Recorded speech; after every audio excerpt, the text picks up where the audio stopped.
Good morning, everyone. It is Monday, October 4th, and this is Nadex Morning Analysis, where we look at hot spots in the markets.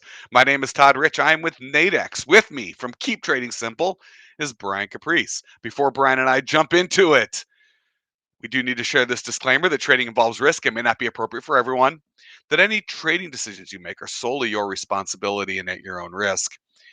And this is an educational session. Please do not construe anything Brian or I say as a buy or sell recommendation.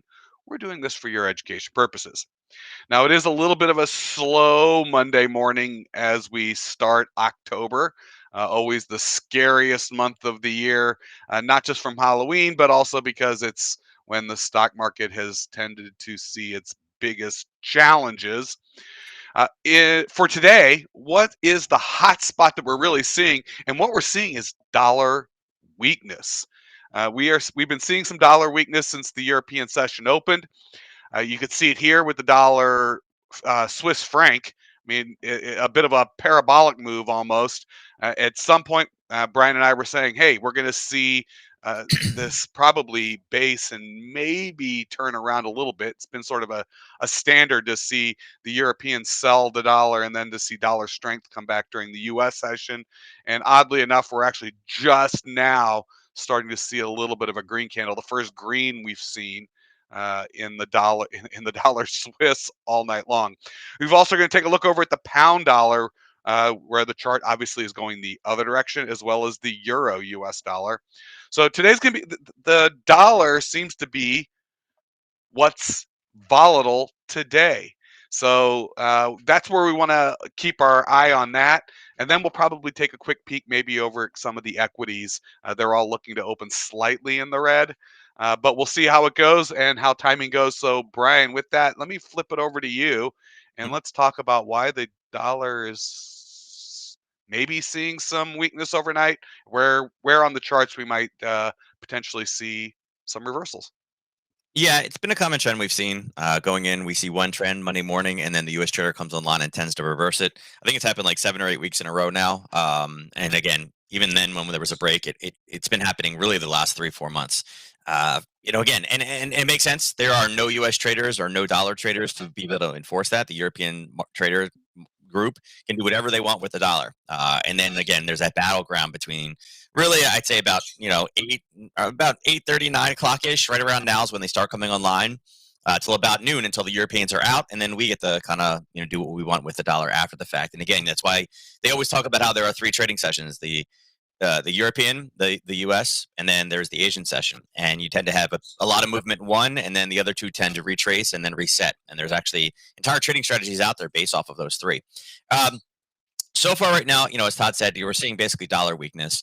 You can see euro dollar, pound dollar, both down. Euro pound is flat in 24 hours. It's on nothing. It's at zero. Swiss is at 47. CAD's on 34.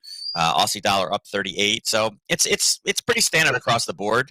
And again, I'll show you the dollar here on that one. You can see that really since, again, this is what happened really since Friday, nothing. And then all of a sudden the European market started and it was basically just straight down, right? Now we're hitting a level. We've seen this basing. We've seen popping off that level before. And again, the U.S. trader is starting to come online. I wouldn't be surprised if this is kind of what we see over the next couple hours coming back up again.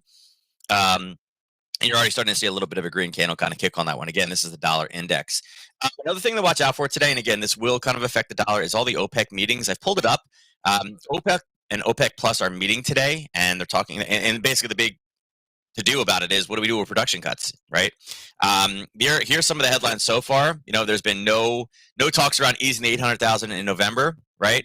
Right now, it seems like we're just going to go with the 400 again. And remember, if they're only going at a slower rate, it makes oil prices go higher. And yet, which was interesting because the last kind of headlines we saw from there were talking about how demand is so strong, it's going to remain strong until 2035. But yet they don't want to help, right, with the demand because there's too much money to be made. So they're even though we're seeing things, and yeah, and again, a counterplay of that too. Just understand, guys, if you look down, where is it? Right here, ECB.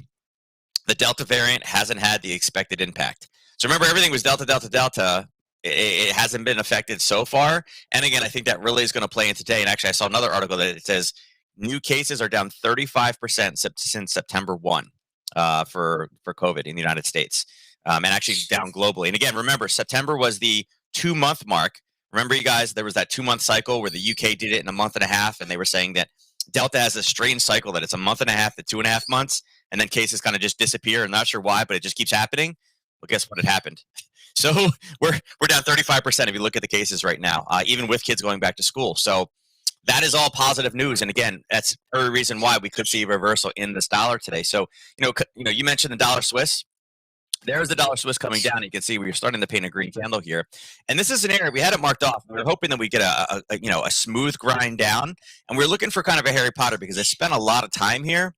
Problem is right now we're kind of getting that session open and we're getting kind of a big reversal, kind of a parabolic move down and a reversal time. So I'd say if it's able to break through and maybe pull back and we can still be in this area around 10, maybe we do take the short. But right now what I'm looking at is, saying, hey, listen, here's the European Open. Right now, we've had 62 pips worth of movement since the UK market opened. Yeah. And the daily ATR, the daily ATR is only 56. So it's already moved over daily ATR worth of movement in 6 hours. And now the US trader gets a chance to kind of rebound and fight it. Now, a lot of people would say, well, wait a second, isn't a strong dollar bad? That's what you said last week. Yeah, there are parts of the dollar that are bad, right? But if you look to see what is hurting the economy the most right now, whenever you try to order anything, right, everything's back ordered. And what do we hear? Supply chain. We can't get resources. Well, if we have a strong dollar, guess what? We can buy everything. We can pay for things overseas at a higher price than what other people can, right? So it isn't necessarily bad in all facets. It's just bad if you're a producer here trying to ship things overseas. But if you're trying to get things here, strong dollar is very, very good. It's like if you've ever gone, I remember when my grandparents went to Italy the year I was born. Like at the time, obviously they didn't have the euro back then, but it was like $1 was equivalent of like $50 of theirs. So they're like, oh my God, we could buy everything cheap. We bought gold for everybody. We bought this. We bought clothes. We got this. They're like, it's amazing. You with $1 you buy like 10 things like versus at home. It's kind of the same idea, and that's what we're seeing. But I do expect there's going to be somewhat of a reversal. I mean, we're seeing a couple different charts. CAD's the same thing. It's getting to a level. Yen is Yen had a push up and it's pulled back again, and it's an area of buyers. So dollar yen is also in the same scenario. So a lot of different trades looking for that dollar reversal this morning. I'll say the same thing. It's driving higher and it's starting to approach levels right now. We're pretty close, right? We are only about 12 pips away. Another, again, an extreme. And the last time the price got up there, it had a strong push back to the downside. So it's kind of set up for a reversal. I think oil is definitely going to be one of the big things that we hear today. It's going to be the headlines. We don't really have anything else this morning. I think I fixed this. You want to pull up a chart of oil real quickly? Let's take a peek at what we got going on. Yeah, it sure. hasn't been moving around. It's been. I take it back. It was chopping around, and just as we got on, we just got on in oil, and the price of oil just started to spike. That's the headline. There's no talk to this. It looks like they're just good. So the market was looking for this, the 800. Because again, they're talking about it, and then right after that, they said, "Oh no! It looks like everybody's just going to do the 400. We're not going to ease by 800." And they're like, "Wait, you're not going to produce more supply, even though everybody wants it because prices are getting out of control?" No. So again, we're going to keep it right in line. Yeah, look at that. Yeah. And by the way, this literally is happening while we talk, and it's and if you were looking, it's a day late and a dollar short now. But you can even see in these short duration binary options the opportunity that was here as it's blowing through multiple binary options. Don't know what right now. You're going to watch these volatilities and these prices change pretty dramatically as people absorb and digest that. Looks like there might even be a little bit of profit taking going on as we speak. There'll be headline risk is what it is. There'll be headline risk. It looks like they recommended proceeding with the 400, which is the latest. So it's one of those things. It's a headline. You knew they were talking today. You knew there was going to be some volatility in there. And again, this is where it goes back to kind of making. You guys ever heard that like educated opinion? It's kind of the same thing. Like, did you expect OPEC to say, you know what? There's so much demand and oil prices are so high, we should produce more, right? No. That's not how they make money. They're in this for a business. They don't care about what, their job is to make as much money as they can off of oil as fast as they can. And again, I think the risk in this right now is, again, they push the United States too far that we can actually produce all the oil that we need here. We don't need Middle East oil anymore. China's already made comments about the inflation in the energy sector, particularly in oil, is getting out of hand. All China has to do is basically start to sway away from that oil product, and OPEC's in trouble. Yeah. Major problem. And again, I wouldn't be surprised. I mean, they want to be technological leaders as well. Um, yeah. So, what can we do with it today? I would say look for some type of a top and a reversal. It's nice, but again, I think the headlines are going to continue to move this and talk about demand today. And again, we mentioned that we would talk about the indices. I would say things like oil cuts is one thing that's not necessarily going to help the indices, but as far as what's good for the indices today, again, Delta is going to be on the big thing. The debt ceiling, or the what's it called? The funding the government. Obviously, Oh, they're going to the fund debt it. ceiling. Right. Yeah, they fund it every single time. Every single time. But even Bernie Sanders made a comment about how it's going to be less than the 3.5. That's called compromise. I was like, wait, wait, what? So Hey, look at Bernie that. this How morning about said that. that? The great middle. Yeah. So I mean, when one side is talking about it'll be less than this. That's just what we're going in. It's kind of like when you buy a car, right? You never want to be the person to say the first dollar amount. Bernie just basically said it'll be less. Yeah, yeah, of course. So Yeah. they're going to get it done. I live in the DC area, guys. Every time they're like, "Oh my God, the government's going to halt. This is horrible." It happens every time. It's a political game. Remember, these are the same people that Every they 2 to 4 years they do this, it's the and it's same thing. And then they're going to give themselves a raise in December. Don't forget, they're going to vote to give themselves a raise in December. right. That's just how it works. It's just politics. So yeah, so it's a problem. It's not a problem at the same time because it's never essential personnel that the same people that got sent home. COVID. It's there's a lot of extra people over there. So. I would expect today that Monday will probably be positive. Like I said, Delta being, it's great that we're talking mandates and this, and it's going to get rolled out here. But the day again, remember, we're supposed to trust the science. The science doesn't lie. We're down 35% since September 1st. That's a big number, and there's no way to twist that figure. It's down 35% in Right. 30 days. So that's a great thing. That's a very positive thing as far as what recovery looks like for the United States. So I would say again, Yeah, you look want to for take a quick, you want to take a quick peek, just quickly. Let's take a look at a couple of those equity charts. this is ES right now. Okay, so there's the ES. I mean, let's just take a look Mhm. at because the Nasdaq's the one that's been really been beaten up lately. So I don't know if you want to bring up Nasdaq. Yeah, I mean that's based off a level. I mean, this actually this yellow is one from last week, right? This is one of the ones from last week. If I drew like a near term area, I'd have to put it there because there's the touch. I could have done the same thing, and there's the original touch. I could do it from this level as well here and talk about this kind of pullback. Yep. Here's the European session open, right? So again, all this down was in the overnight. Here's where the Europeans stepped in at 3 o'clock this morning. It drove down, formed a base, and then took off. And that's what we're seeing right now as a base higher. So there's a couple little levels up here.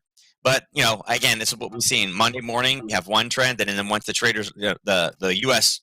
bulk right comes in, everything mixes up and goes differently. So I mean, they're all doing the same thing right now. NQ is currently down the most. So again, if you're seeing this much momentum in NQ, looks like the Dow and the ES will also be in an area where they'll be both flipping to green. And then the Russell, again, Russell will always be the first one to react. The Russell's actually, at least on my charts, already showing a little bit of green. So Excellent. I would say with the news, besides oil, everything else seems to be positive for the dollar today and the U.S. economy. Excellent. Excellent. All right. Well, thank you for that, Brian. With that, any questions for Nadex, please email us customerservice@nadex.com. Any questions for Brian, you can get Brian at support@keeptradingsimple.com. Again, it's a little bit of a quiet start to the week, but what we are seeing, we saw some during the European session, a lot of dollar weakness, looking for that dollar to potentially take back some of those losses. So you were looking for some rollovers and some retracements with some dollar strength once the U.S. trader gets in there, and then we also saw the equities all still looking in the red, but what were much more deep in the red earlier. We're seeing those also start to turn a bit as maybe a little bit of profit taking from the European traders who pushed it south. And we'll see what happens when the US retail trader gets online in 30 minutes. With that, Brian and I will be back tomorrow morning. Thank you for joining us on this quiet fall Monday morning. We will catch you all tomorrow. Good luck on the markets, everyone. Thanks.